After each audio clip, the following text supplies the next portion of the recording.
Okay, 5 ways to prevent cough in this harmattan. Harmattan dry and irritate your throat. So here are 5 things you should do that will help you not to have cough in this harmattan.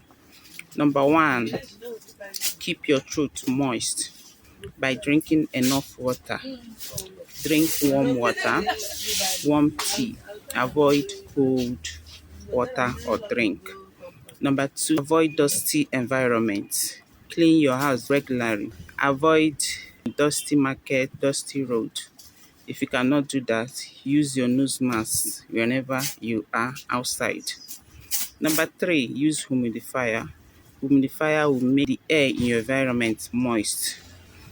If you cannot use humidifier, just get a bowl of water, place it in your room, and to make the air in your room moist. Number four, avoid strong perfume and smoke. Anywhere they are burning things, avoid it because it will irritate your throat and make you cough in this harmattan. Use light perfume in this season.